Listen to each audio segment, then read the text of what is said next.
Carolyn has had a very difficult life. Her father died when she was very young. Her mother was later killed by a rebel landmine.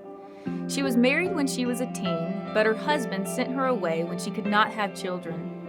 The rebels killed her second husband. In Uganda, the culture does not allow a widow to stay on her husband's land unless she is inherited by a relative of her husband. So she was forced to go back to her mother's family where she raised her siblings. Because of the war, she and her siblings moved to an IDP camp where the rebels abducted her. The rebels made Carolyn do bad things. One time, she helped kidnap the mother of a boy who had escaped from the rebels. The rebels killed his mother, then told Carolyn and the others to run for their lives. Sometimes the rebels would do this and then shoot their captives in the back. Carolyn ran and ran, escaping from the rebels, but life was still difficult.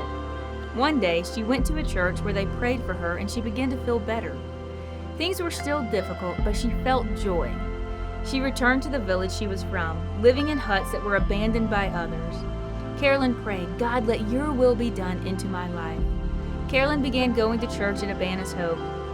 She would go there every day to pray and began offering her time to serve the Lord. Carolyn heard that Abaana's Hope had bought some land where they were constructing huts. The huts were to be a place for widows to live, a refuge center. God had listened to her prayers, and she was the first to move into the Women's Refuge Center. She went from working in the piggery to cleaning in the medical clinic. Within 2 years, Carolyn saved enough to buy her own acres of land. This year, she built a hut on her land and moved into her home in February. Carolyn never thought she would live in her own house.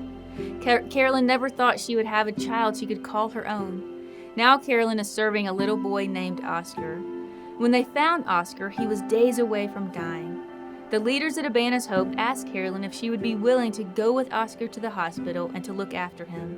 Carolyn said yes and went with him. Carolyn knew God had a plan for Oscar, and now he is okay. He is a miracle from God. God has a purpose for her and for the group of people who came from America to help her. Because Carolyn has been shown a Christ-like love, she loves also. She continues to save her money and hopes the money will allow her to do many things. She knows this is just the beginning of what God is doing in her life.